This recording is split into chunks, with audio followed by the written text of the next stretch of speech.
Subscribe to our channel and press the bell icon for the latest updates. Telugu ప్రజలందరికీ నమస్కారం అండి. మనం ఈరోజు వీడియోలో ఏంటంటే ముఖ్యమైనది పోలవరం ప్రాజెక్టు. అది నిర్మాణంలో ఉంది. అది ఎంతవరకు అయిందంటే చంద్రబాబు నాయుడు గారు చెప్పడం 60% అయిందని చెప్తున్నాడు. కానీ యాక్చువల్గా వాస్తవానికి అయింది మాత్రం అది 30% వర్క్ అనేది అయింది. అది కానీ ఈయన చేసే హడావడి చూస్తుంటే, చంద్రబాబు నాయుడు గారు చేసే హడావడి, వాళ్ళ మినిస్టర్ చేసే హడావడి చూస్తుంటే చాలా బాధ అనిపిస్తుంది. ఎందుకంటే ఈ బస్సులు, ఆర్టీసీ బస్సుల్ని తీసుకొచ్చి ఆర్టీసీ బస్సుల్లో ప్రతి పల్లెటూరు కావచ్చు, విజయవాడ సిటీ కావచ్చు, ఎక్కడైనా సరే, ఎక్కడైనా ఎవరినైనా సరే బస్సుల్లో తీసుకెళ్ళి ప్రతిరోజు పోలవరం ప్రాజెక్ట్ సందర్శన, లేకపోతే రాజధాని సందర్శన, పోలవరం ప్రాజెక్టు కానీ రాజధాని సందర్శన కానీ చేస్తున్నారు. దీనివల్ల ప్రభుత్వానికి ఏమిటో ప్రయోజనం నాకు తెలియదు, కానీ ప్రజల్ని చాలా ఇబ్బంది పెడుతున్నారు చంద్రబాబు నాయుడు గారు. ప్రజలను తీసుకెళ్తున్నారు, శుభ్రంగా పొద్దున్నే టిఫిన్ పెడుతున్నారు, కాఫీలు పెడుతున్నారు, మధ్యాహ్నం భోజనాలు పెడుతున్నారు, సాయంత్రం కాఫీలు టీలు అరేంజ్ చేస్తున్నారు, పోలవరం తీసుకొస్తున్నారు, చక్కగా వాళ్ళు చూస్తున్నారు, సంతోషమే, వాళ్ళు చూడడానికి సంతోషమే. కానీ దీనివల్ల ప్రజాధనం ఎంత వేస్ట్ అవుతుంది, ప్రజల యొక్క డబ్బులు ఎందుకు వృధా చేస్తున్నారు అని అడిగేవారు లేరు. ప్రతిపక్ష నాయకుడు అడగడు. ఎంతసేపు రోడ్డు మీద తిరిగాడు. ఇప్పుడు మొన్న ఢిల్లీ కూడా వెళ్ళొచ్చాడు. ఆయన ఏం చేస్తున్నాడో ఆయనకే తెలియట్టు అసలుకి.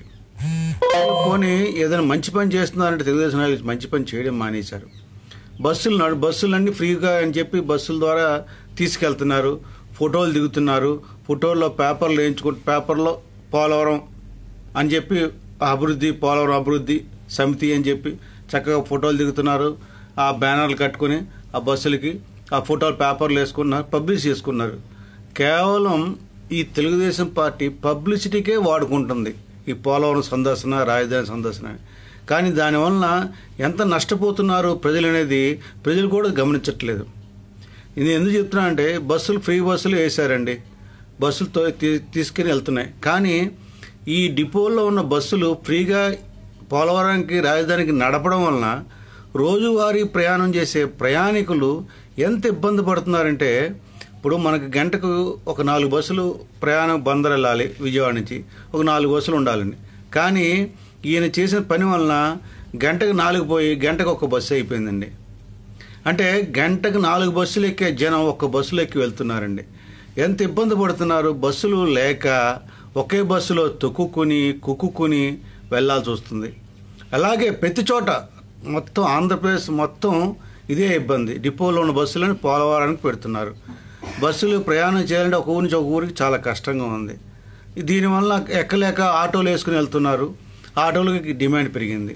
ఇప్పుడు ఈ యొక్క బస్సులు సరిగ్గా లాభాలు నడవట్లేదు, ఆర్టీసీ నష్టాలు వస్తున్నాయి, ఈ ప్రీ ఆక్యుపెన్సీ రేషియో పెంచాలి అని ఊదర కొడుతుంటారు.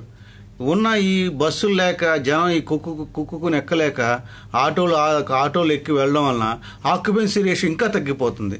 అది ప్రభుత్వం గమనించట్లేదు. ప్రభుత్వం, చంద్రబాబు నాయుడు గారికి, ప్రభుత్వానికి, ప్రతిపక్షానికి ఏం అక్కర్లేదండి. వాళ్ళు బాగుండాలి. ఈ ప్రతిపక్ష నాయకులు మనుషులు, తెలుగుదేశం పార్టీ మనుషులు అందరూ ఇక వస్తుంది కదా అని చెప్పి ఫ్రీగా అందరూ వెళ్ళొచ్చు. ఏముంది, ఒకసారి చూసొద్దాం, పోలవరం చూద్దాం, ఆ పాపికొండ చూద్దాం అని సంతోషంగా హ్యాపీగా ఒక పిక్నిక్ లాగా అందరికీ వెళ్ళొస్తున్నారు. సంతోషమే, వెళ్ళి రావడం తప్పులేదు. కానీ ప్రభుత్వ ఉద్యోగులకు కూడా అండి ఎంత దారుణం. ప్రభుత్వ ఉద్యోగులకు కూడా ఆన్ డ్యూటీ, మీరు పోలవరం వెళ్తారా, వెళ్ళరండి, మీకు డ్యూటీ, మీకు లీవ్ అంటే పెయిడ్ హాలిడే మాట. మీరు లీవ్ పెట్టాల్సిన పని లేదు. మీరు పోలవరం సందర్శనకి వెళ్తున్నారంటే మీరు లీవ్ పెట్టాల్సిన పని లేదు, మీకు ఆన్ డ్యూటీ వేసేస్తారు. అది హైయర్ అఫీషియల్స్ అంటే పైన అధికారులు కూడా అలాగే తయారై కింద వాళ్ళని ఎంకరేజ్ చేసి పోలవరం సందర్శనకి వెళ్ళిరమ్మన్నారు. చూడండి ఎన్ని నష్టాలు చూడండి. ఉద్యోగాలు ఒకరోజు సెలవు ఇచ్చేస్తున్నారు, ఆ రోజు ఉద్యోగులు డుమ్మా. 2 బస్సులు ఫ్రీగా వెళ్తున్నారు, బస్సులు లేక ప్రజలు ఇబ్బంది పడుతున్నారు. 3 ఎంతో ప్రజాధనం వృధా అవుతుంది. దీనివల్ల ఏమైనా ప్రజలకైనా ఉపయోగం అంటే ఏదో వాళ్ళకి పిక్నిక్ వెళ్ళే మనుషులకు మాత్రం ఉపయోగం ఉంటుంది, కానీ మిగతా ప్రజలకి ఉపయోగం లేదు. దీనివల్ల ప్రజలు తెలుసుకోండి ఏంటంటే ఫ్రీ అనగానే వెళ్ళిపోతున్నారు.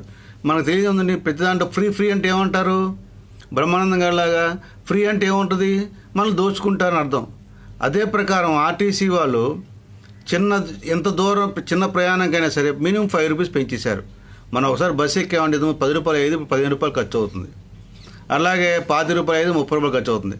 అంటే ఒక ప్రయాణికుడి నుంచి బస్సు ఎక్కితే ఒకసారి 5 రూపాయలు తీసేసుకుంటున్నారు ఆర్టీసీ వాళ్ళు. ఇది ప్రభుత్వం ఎవరికి చెప్పలేదండి, ఎక్కడ ప్రకటించకుండానే ఈ రేట్లు తీసేసుకున్నారు. మొన్న చాలామంది నాతో చెప్పుండే బాధపడి వాళ్ళు చెప్తుంటే నాకు బస్ స్టాండ్లో మొన్న విజయవాడలో బాధ అనిపించింది. ఎందుకు ఇలా ధరలు పెంచేసి మీరేమో ఫ్రీగా తీసుకెళ్ళి మీరేమో ఆర్టీసీకి నష్టం వస్తుందని చెప్పి ఆర్టీసీ వాళ్ళు గోల పెడుతుంటారు.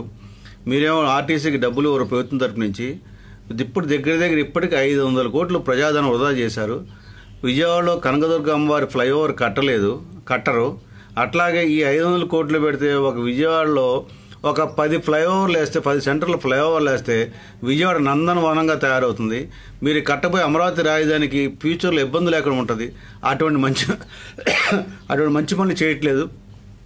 మీరు ఇంతకుముందు చేశారు, ప్రజాపాలన చేశారు. ఆ ప్రజాపాలన చేశారని మీరు అడ్మినిస్ట్రేటర్ అని చెప్పే పవన్ కళ్యాణ్ మిమ్మల్ని నమ్మి మీకు 2014 అధికారం ఇచ్చాడు. కానీ మీరు అంతా దుర్వినియోగం చేస్తున్నారు. ఆ మొత్తం మీ తెలివితేటలంతా ఎలా దాచుకోవాలి దాని మీద శ్రద్ధ పెట్టారు తప్పితే ప్రజలకు ఉపయోగం ఇంత కూడా కలగట్లేదు. ఇంత ధనం వేస్ట్ చేస్తున్నారే 500 కోట్లు అండి. ఎవరు అబ్బ సొమ్ము సార్ ఇది? ఎవరు బాబు సొమ్ములు సార్ ఇవి? 500 crores 500 కోట్లు పెడితే 10 ఫ్లైఓవర్లు వస్తాయి సార్ విజయవాడలో. 10 ఫ్లైఓవర్లు వస్తాయి విజయవాడలో. ఎంత హాయిగా నడిచిపోతారు ప్రజలందరూ. ఒకసారి గమనించండి సోదరులారా. అయ్యా ప్రతిపక్ష నాయకుడు మీరైనా చెప్పండి, గట్టిగా డిమాండ్ చేయండి సార్. మొన్న అసెంబ్లీ కూడా లాస్ట్ అసెంబ్లీ కూడా వెళ్ళలేదు. డిమాండ్ చేయండి, ఈ పోలవరం సందర్శన ఆపమానండి. ప్రజలు ఇబ్బంది పడుతున్నారు, ప్రజాధనం వేస్ట్ అవుతుందని చెప్పండి. దాని గురించి ఒక్క మాట మాట్లాడరు. ఎంతసేపు ఎలక్షన్ల మీద దృష్టి తప్పితే ఈ దృష్టిలో ఏం లేదు. నేను కోరుకున్న తెలుగుదేశం పార్టీ వారికి, ప్రతిపక్ష వైఎస్ఆర్సీపీ పార్టీ వారికి మీరిద్దరూ ఈ యొక్క వృధా ఖర్చుని ఆపి ప్రజలకు ఉపయోగపడే పనులు చేయమని నా యొక్క విన్నపం. కనుక సోదరులారా మీరందరూ ఇది గమనించి ఇటువంటి సంఘటనలు పునరావృతం కాకుండా చేసుకోవాలి. అప్పుడే మన యొక్క వృద్ధి ముందుకెళ్తుంది. కనుక ఈ పోలవరం సందర్శనకి వెళ్ళే ప్రజలారా ఒక్కసారి మీరు ఆలోచించండి, ఎంత ధనం వృధా అవుతుంది. మన ఏదో ఒకరోజు వెళ్ళొస్తాం అనుకోవడం కాదు, ఎంత ధనం వృధా అవుతుందో ఒకసారి ఆలోచించండి. మన బస్సులు అన్నీ ఇటు మన పోలవరంకి వెళ్ళిపోతే రోజువారీ ప్రయాణించే ప్రజలు ఎంత ఇబ్బంది పడుతున్నారు బస్సులు లేక, అది ఒక గమనించండి. నేను చెప్పేది ఇది ఒకటే అండి, మీరందరూ దయచేసి ఇవన్నీ గమనించి ప్రజలకు ఇబ్బంది లేకుండా చేయాలని నా యొక్క మన్నపం. ఇంకొక వీడియోలో ఇంకోసారి కలుసుకుంటాను. నమస్కారం. జై జనసేన, జై జనసేన, జై జనసేన, జై Hind. Subscribe to our channel and press the bell icon for the latest updates.